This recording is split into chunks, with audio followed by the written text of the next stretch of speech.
মিতলৈ স্বাগতম জনাইছো আৰু এই মুহূৰ্তত আন এটা ডাঙৰ খবৰ লৈ আহিছো নামনি অসমত প্ৰকৃতিয়ে ৰুষ্ট ৰূপ ধাৰণ কৰিছে প্ৰচণ্ড ধুমুহা বৰষুণৰ বাবে হাহাকাৰ অৱস্থাৰ সৃষ্টি হৈছে আৰু তাৰ মাজতে বজ্ৰ পৰি কৰুণ ঘটনা সংঘটিত হৈছে নামনি অসমত প্ৰচণ্ড ধুমুহা বৰষুণ আৰু গৌৰীপুৰত বজ্ৰ পৰি ৭টাকৈ পশুধনৰ মৃত্যুৰ খবৰ আহি পৰিছে হাহাকাৰ অৱস্থাৰ সৃষ্টি হৈছে এতিয়া কৃষকসকলৰ মাজত লৈছো এই মুহূৰ্তত টাইম মিটৰ দৰ্শকৰ বাবে এই খবৰ আজিও নামনি অসমত প্ৰচণ্ড ধুমুহা বৰষুণ প্ৰকৃতিয়ে তাণ্ডৱ ৰূপ ধাৰণ কৰিছে নামনি অসমত গৌৰীপুৰত বজ্ৰ পৰি ৭টাকৈ প্ৰাণীৰ কৰুণ ঘটনা ৭টাকৈ পশুধন নিহত হোৱাৰ খবৰ আহি পৰিছে বজ্ৰ পৰি ৭টাকৈ খবৰ পৰ্বতজোৱাৰ বিভিন্ন অঞ্চলত প্ৰচণ্ড ধুমুহা বৰষুণ অব্যাহত আছে প্ৰতি ঘণ্টাত ১০০ কিলোমিটাৰ বেগত আহিছে ধুমুহা আৰু যাৰ বাবে বিস্তৰ ক্ষতিৰ সন্মুখীন হৈছে জনসাধাৰণ দৰিদ্ৰ কদৰ উদ্দিনৰ ৭টাকৈ পশুধনৰ বজ্ৰপাতত মৃত্যুৰ পিছতে এক শোকাকুল পৰিৱেশ দেখিবলৈ পোৱা গৈছে কান্দোনত ভাঙি পৰিছে এতিয়া পৰিয়ালৰ লোক বিধ্বংসী ধুমুহাই উৰুৱাই লৈ গৈছে বহু লোকৰ ঘৰ দুৱাৰ বিধ্বংসী ধুমুহাত তছনছ হৈ পৰিছে বৃহত্তৰ অঞ্চল আৰু এফালে বিদ্যুতৰ খুঁটা ভাঙি প্ৰকাণ্ড গছ বাগৰি পৰি চাৰিওফালে এক অন্ধকাৰাচ্ছন্ন পৰিৱেশৰ সৃষ্টি হোৱা পৰিলক্ষিত হৈছে হঠাৎ প্ৰকৃতিয়ে ৰুষ্ট ৰূপ ধাৰণ কৰিছে বতৰ বিজ্ঞান কেন্দ্ৰৰ সতৰ্কবাণীৰ পিছতে এতিয়া সমগ্ৰ ৰাজ্যজুৰি প্ৰকৃতিয়ে ৰুষ্ট ৰূপ ধাৰণ কৰা পৰিলক্ষিত হৈছে বিশেষকৈ নামনি অসমত পুনৰ বজ্ৰ পৰি কৰুণ ঘটনা সংঘটিত হৈছে কালিৰ আবেলিৰ ভাগতো দেখিবলৈ পোৱা গৈছিল নামনি অসমত বজ্ৰ পৰি কৰুণ ঘটনা পশুধনৰ সৈতে আৰু আজি পুনৰ একেই ঘটনাৰ খবৰ আহি পৰিছে আজি পুনৰ বজ্ৰ পৰি ৭টাকৈ পশুধনৰ মৃত্যুৰ খবৰ আহি পৰিছে শোকত ভাগি পৰিছে এতিয়া পশুধনৰ গৰাকী যিহেতু এইসকল কৃষিজীৱী লোক আৰু এই কৃষিজীৱী লোকসকলৰ একমাত্ৰ জীৱন জীৱিকা তেওঁলোকৰ পশুধনৰ জীৱনৰ ওপৰতে ভৰসা কৰে আৰু আজি ৭টাকৈ পশুধন হেৰুৱাই এনেধৰণে শোকত ভাগি পৰা পৰিলক্ষিত হৈছে হঠাৎ আকাশ গোমা হৈ আহিছিল ক'লা ডাৱৰে আৱৰি আহিছিল আৰু তেনে সময়তে হঠাৎ নিশাধাৰ বৰষুণ আৰু প্ৰচণ্ড বেগেৰে ধুমুহা আহিলে আৰু তছনছ কৰি থৈ গ'ল বৃহৎ এটা অঞ্চল আৰু সমান্তৰালভাৱে বজ্ৰ পৰি কৰুণ ঘটনা সংঘটিত হৈছে আৰু এইবাৰ পৰ্বতজোৰাত সংঘটিত হৈছে এই ঘটনা গৌৰীপুৰ পৰ্বতজোৰাকে ধৰি কেইবাটাও প্ৰান্তত আচলতে হঠাৎ প্ৰকৃতিয়ে ধাৰণ কৰিছে ৰুষ্ট ৰূপ প্ৰকৃতিৰ ৰুষ্ট ৰূপত তছনছ হৈ পৰিছে বৃহত্তৰ অঞ্চল তেনে অৱস্থাত পুনৰ ভাৰতীয় বতৰ বিজ্ঞান কেন্দ্ৰৰ সতৰ্কবাণী সমগ্ৰ অসমবাসীলৈ আগন্তুক ৭ জুন পৰ্যন্ত প্ৰকৃতিয়ে ৰুষ্ট ৰূপ ধাৰণ কৰিব অসম তথা উত্তৰ পূৰ্বাঞ্চললৈ য়েল্লো এলাৰ্ট জাৰি কৰিছে ভাৰতীয় বতৰ বিজ্ঞান কেন্দ্ৰৰ তৰফৰ পৰা এই সময়ছোৱাত যাতে কোনো লোক বিশেষ কোনো জৰুৰী কাম নাথাকিলে ঘৰৰ পৰা ওলাই নাযায় তাৰ বাবে আহ্বান জনাইছে ভাৰতীয় বতৰ বিজ্ঞান কেন্দ্ৰৰ তৰফৰ পৰা আৰু ইয়াৰ উপৰিও যিসকল লোকৰ ঘৰৰ দুৱাৰ খিৰিকী দুৰ্বল আছে ঘৰৰ বুধজ দুৰ্বল হৈ আছে শীঘ্ৰেই আপুনি দিনৰ ভাগতে যাতে ঠিক কৰি লয় কাৰণ নিশাৰ ভাগত যিকোনো মুহূৰ্ততে আচলতে প্ৰকৃতিয়ে ৰুষ্ট ৰূপ ধাৰণ কৰাৰ সম্ভাৱনা আহি পৰিছে ভাৰতীয় বতৰ বিজ্ঞান কেন্দ্ৰৰ তৰফৰ পৰা যিহেতু হাই এলাৰ্ট জাৰি কৰিছে সমগ্ৰ অসম তথা উত্তৰ পূৰ্বাঞ্চলৰ বাবে গতিকে সকলোৱে সাৱধানতা অৱলম্বন কৰাটো প্ৰয়োজন আৰু বিশেষকৈ পাহাৰীয়া জিলাসমূহ যদি এই সময়ছোৱাত আপুনি ভ্ৰমণ কৰিম বুলি ভাবিছে আপুনি এই যাত্ৰা বাতিল কৰক কাৰণ যিকোনো মুহূৰ্ততে আপুনি বিপদৰ সন্মুখীন হ'বলগীয়া হ'ব পাৰে প্ৰকৃতিৰ ৰুষ্ট ৰূপ ধাৰণ কৰিছে গতিকে যিকোনো মুহূৰ্তত যাতে অনাকাংক্ষিত বিপদৰ সন্মুখীন হ'বলগীয়া নহয় তাৰ বাবে আগতীয়াকৈ সতৰ্কতা অৱলম্বন কৰাটো সকলোৰে বাবে প্ৰয়োজন পূৰ্বৰ সময়ছোৱাতো দেখিবলৈ পোৱা গৈছিল যে প্ৰচণ্ড বৰষুণ আৰু ধুমুহাৰ বাবে হঠাৎ প্ৰকাণ্ড গছ বাগৰি পৰি কেইবাটাও কৰুণ ঘটনা সংঘটিত হৈছে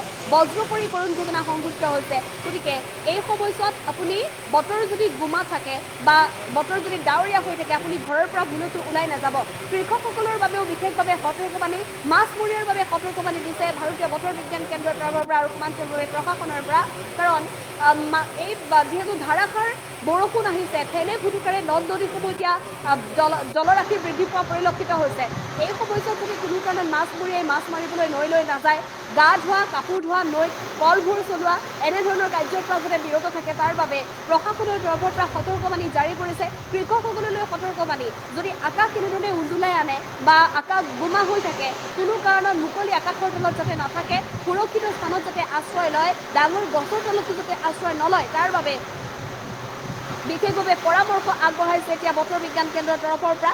এইসমূহ সতৰ্কতা সকলোৱে অৱলম্বন কৰাটো প্ৰয়োজন। আমি পুনৰ জনাইছোঁ এই মুহূৰ্তত ডাঙৰ খবৰ, হঠাৎ বজ্ৰ পৰি ৰাজ্যত সংঘটিত হৈছে কৰুণ ঘটনা। কালিৰ দিনটোৰ পৰাই দেখিবলৈ পোৱা গৈছে প্ৰকৃতিয়ে হঠাৎ সলনি কৰিছে ৰূপ। ইটোৰ পিছত সিটো কৰুণ ঘটনাৰ খবৰ আহি পৰিছে আৰু আজি পুনৰ কৰুণ ঘটনা সংঘটিত হৈছে বজ্ৰ পৰি। সাতটাকৈ পশুধন হেৰুৱাইছে এতিয়া, সাতটাকৈ পশুধন হেৰুৱাইছে কদৰুদ্দিন নামৰ এগৰাকী কৃষকে। আৰু সাতটাকৈ পশুধন হেৰুৱাৰ পিছতে হাহাকাৰময় এক পৰিৱেশৰ সৃষ্টি হৈছে গৌৰীপুৰত।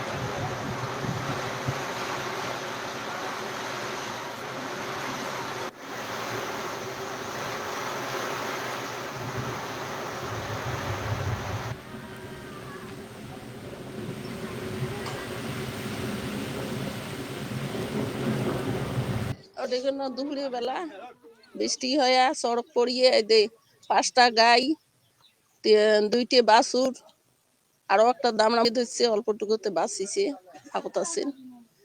আর এলে গাই গরু আমরা দুধ বেচে বেচে খাই, গরিব মানুষ, আমরা কোনো ইনকাম নাই। আমার এটি সবা একটা হোস্টেলত দিছে, পড়াশুনি করতে টাকা পয়সা নাগে। আমরা একটা করে গরু বিক্রি করিয়ে সবাক পড়াই। তার মধ্যে এই দেশকে সড়ক পড়ে এটি হল বিপদ। যার গরু ওটি মহিরুদ্দি শেখ। আমরা আমার বেটা বেটি নাই, কোনো কাম নাই, আমরা গরু বাছুর পালি আর গাখীর বিক্রি করি আর খাই। আজি দুপৰীয়া 1 বজাৰ অলপ পিছতে হঠাৎ এনেকুৱা এটা বজ্ৰপাত পৰি আমাৰ গাঁৱৰে কদৰুদ্দিন শেখ আৰু তাৰ শহুৰ মহিৰুদ্দিন শেখ, এখেতৰ 7টা গৰু একেলগে।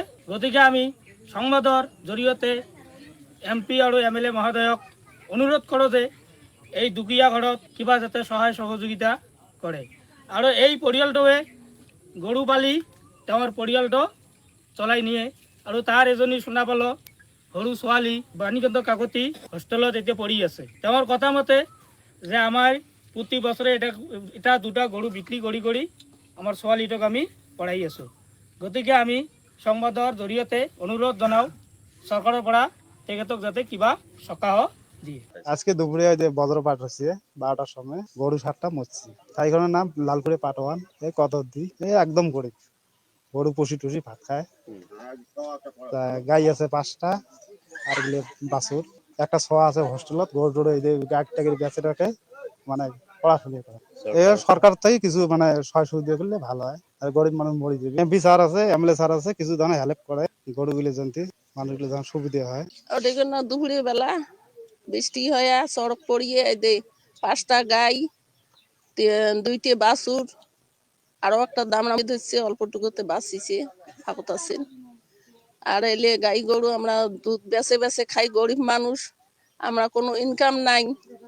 আমার এটি সবা একটা হোস্টেলত দিছে, পড়াশুনি করতে টাকা পয়সা নাগে। আমরা একটা করে গরু বিক্রি করিয়ে সবাক পড়াই। তার মধ্যে এই দেশকে সড়ক পড়ে এটি হল বিপদ। যার গরু ওটি মহিরুদ্দি শেখ। আমরা আমার বেটা বেটি নাই, কোনো কাম নাই, আমরা গরু বাছুর পালি আর গাখীর বিক্রি করি আর খাই।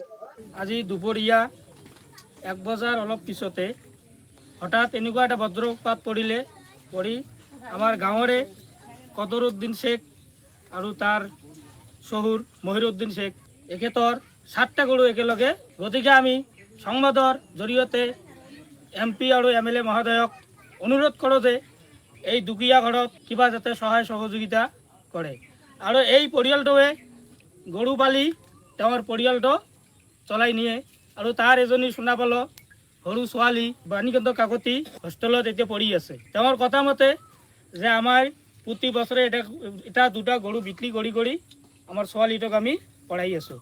গতিকে আমি সংবাদৰ জৰিয়তে অনুৰোধ জনাওঁ চৰকাৰৰ পৰা তেখেতক যাতে কিবা সকাহ দিয়ে।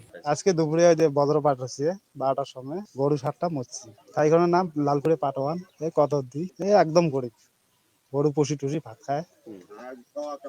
গাই আছে 5টা, আর গুলো বাছুর, একটা ছোয়া আছে হোস্টেলত। গরু টরু এই যে গাড়িটাকে বেঁচে রাখে, মানে পড়াশুনি করে।